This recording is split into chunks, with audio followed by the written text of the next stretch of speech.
Hello everyone, welcome to my new video. और ये video rich dad poor dad series की second video है। और इस वीडियो में हम फर्स्ट लेसन की बात करेंगे। तो फर्स्ट लेसन स्टार्ट करते हैं। Point 1, most people want to play it safe when it comes to money and passion does not direct them, fear does. इसका मतलब है बहुत सारे लोग जो कि एवरेज लाइफ जीते हैं वो कभी रिस्क नहीं लेते, और जब पैसे की बारी आती है तो वो अपनी लाइफ में ज़्यादा पैसे इन्वेस्ट नहीं करते, ज़्यादा पैसे सेव करने पर फोकस करते हैं। वो अपने पैसे बैंक में डालते हैं और उस पर इंटरेस्ट आता है, उससे फ़ायदा उठाते हैं। लेकिन वो कभी सोचते नहीं कि इस पैसे को हम कैसे इन्वेस्ट कर सकते हैं जिससे हमें ज़्यादा प्रॉफिट मिले। और यहीं पे रॉबर्ट कियोसाकी ये कहते हैं कि जो फियर ऑफ लूजिंग होता है वो ज़्यादा स्ट्रॉन्ग होता है एक्साइटमेंट ऑफ विनिंग से, और यही डर उन्हें आगे नहीं बढ़ने देता और वो एक एवरेज लाइफ जीते हैं। Next point, people's life are forever controlled by two emotions, that is fear and greed. अब यहाँ पे ऑथर ये बताते हैं कि ज़्यादातर जो लोग हैं दुनिया में वो सब इन दो इमोशंस में फंस कर रह जाते हैं।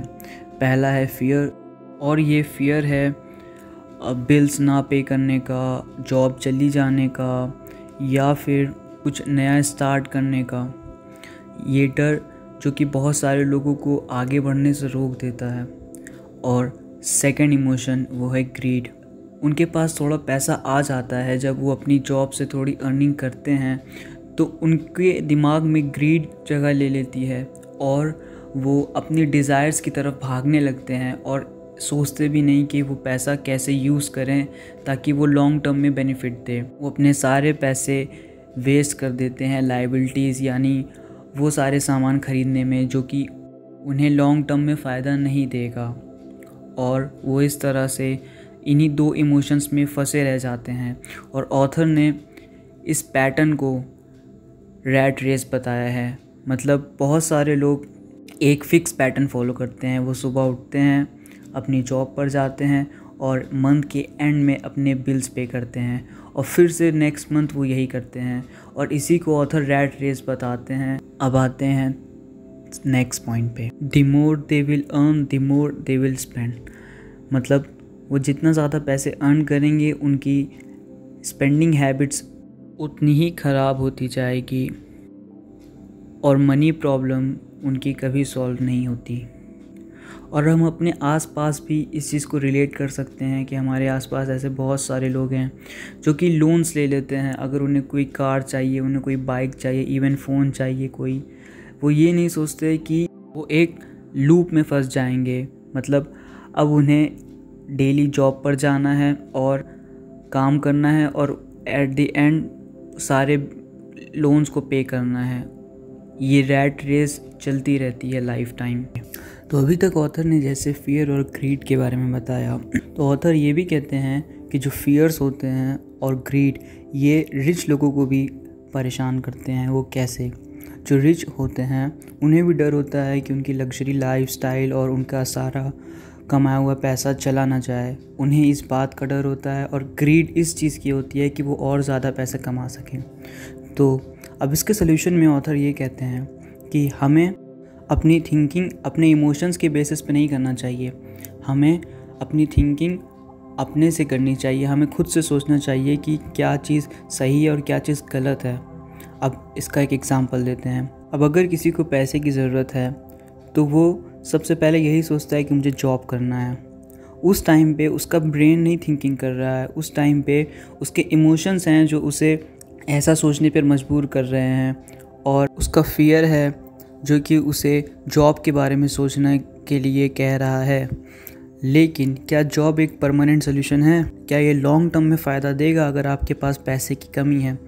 आंसर इज़ नो, क्योंकि जॉब आपको शॉर्ट टर्म सोल्यूशन देगी, लॉन्ग टर्म नहीं। और अगर आप अपने इमोशंस के बेसिस पर थिंकिंग करेंगे तो आप इस ट्रैप में फंस जाएंगे। अगर वही इंसान अगर अपनी थिंकिंग सही करे और पैसे की शॉर्टेज को पूरी करने के लिए राइट डायरेक्शन में सोचे कि और क्या क्या अपॉर्चुनिटीज़ है, तो शायद वो ज़्यादा अच्छे से अर्न कर पाएगा। लेकिन जब उनके पास जॉब आ जाएगी और उनके पास पैसा भी आ जाएगा, तब उनके दिमाग में ग्रीड जगह ले लेती है और वो अपने डिज़ायर्स को फुलफ़िल करने के लिए अपने सारे पैसे स्पेंड कर देते हैं। So many people say, oh, I am not interested in money, yet they will work at a job for 8 hours a day. इसका मतलब है, अब ऑथर उन लोगों की बात करते हैं जो कि ऐसा प्रिटेंड करते हैं कि उन्हें मनी में कोई इंटरेस्ट नहीं है, वो ज़्यादा पैसा नहीं कमाना चाहते, money is the root of all evils, but at the end वो खुद 8 आवर्स काम करते हैं पैसे के लिए। तो यहाँ पे ये बताना चाह रहे हैं ऑथर कि अगर आप रिच बनना चाहते हैं और ढेर सारे एसेट्स बिल्ड करना चाहते हैं तो आपको ये थिंकिंग अवॉइड करनी पड़ेगी और राइट डायरेक्शन में सोचना पड़ेगा कि कैसे आप ज़्यादा पैसे अर्न कर सकते हैं बिना स्लेव बनकर अपनी डर की वजह से 8 आवर्स एक जॉब पर लाइफ टाइम लगे रहने से। Next point, the main cause of poverty और financial struggle is fear and ignorance, not the economy or the government or the rich people. It is self-inflicted fear and ignorance that keep people trapped. मतलब बहुत सारे लोग जो poor होते हैं या फिर फाइनेंशियली स्ट्रगल करते हैं वो अपने डर और अपनी इग्नोरेंस की वजह से करते हैं। वो कभी इस बात को नहीं समझ पाते कि वो एक ट्रैप में फंसे हैं अपनी डर की वजह से, और वो पूरी लाइफ पे चेक्स, पे रेज और जॉब सिक्योरिटी के पीछे पड़े रहते हैं और एट दी एंड वो एक एवरेज लाइफ ही जी पाते हैं। और इस चीज़ को रिप्रेजेंट करने के लिए ऑथर एक बहुत इंटरेस्टिंग एग्जांपल देते हैं। वो बताते हैं कि जिस तरह एक डोंकी एक कैरेट के पीछे भागता है इस इल्यूजन में कि एक दिन उसे कैरेट मिल जाएगा और वो काफ़ी डिस्टेंस कवर करता है, उसी तरीके से बहुत सारे ह्यूमंस होते हैं जो कि अपने डर की वजह से एक जॉब पे फिक्स रहते हैं और उस लूप में फंसे रहते हैं लाइफ टाइम तक। और इन सारी प्रॉब्लम्स का सलूशन ऑथर ये बताते हैं कि हमें अपने सेल्फ नॉलेज और अपनी सेल्फ एजुकेशन पर फोकस करना चाहिए। हमें अपने डर की वजह से इस ट्रैप में नहीं फंसना चाहिए और खुद से सोचना चाहिए कि कैसे हम इस ट्रैप से बाहर निकल सकते हैं और एक अच्छी लाइफस्टाइल जी सकते हैं। जो रिच लोग होते हैं वो इस चीज़ को पहचान जाते हैं और अलग अलग सोर्सेज जनरेट करते हैं, लेकिन जो मिडिल क्लास या फिर पुअर क्लास लोग होते हैं वो अपनी थिंकिंग की वजह से इस ट्रैप में फंसे रहते हैं और लाइफ टाइम वो एक सेम पैटर्न फॉलो करते हैं। वो सेम पैटर्न होता है डेली जॉब पर जाना और अपने डिज़ायर्स की वजह से ऐसी चीज़ें ख़रीद लेना जो कि उनकी सैलरी से ज़्यादा होती है और फिर उसकी EMI पे करते रहना और लोन्स पे करते रहना और एट दी एंड एक एवरेज लाइफस्टाइल जी के रह जाते हैं। Next point, school focus only on teaching people to work for money, not how to harness money's power. मतलब जो स्कूल्स होते हैं वो कभी फाइनेंशियल एजुकेशन नहीं देते, वो कभी पैसों को राइट डायरेक्शन में यूज़ करना नहीं बताते, एसेट्स कैसे बिल्ड करते हैं या फिर हम कैसे अपनी मनी को ज़्यादा अच्छे से इन्वेस्ट कर सकें, ये चीज़ें नहीं बताई जाती। और इसीलिए हम देख सकते हैं कि हमारी सोसाइटी में इतनी सारी प्रॉब्लम्स होती हैं। स्पेशली इंडिया में हम स्टूडेंट्स को हमेशा से जॉब ओरिएंटेड ही बनाया जाता है। Next point, learn to work for free and use your imagination to create opportunities to make money.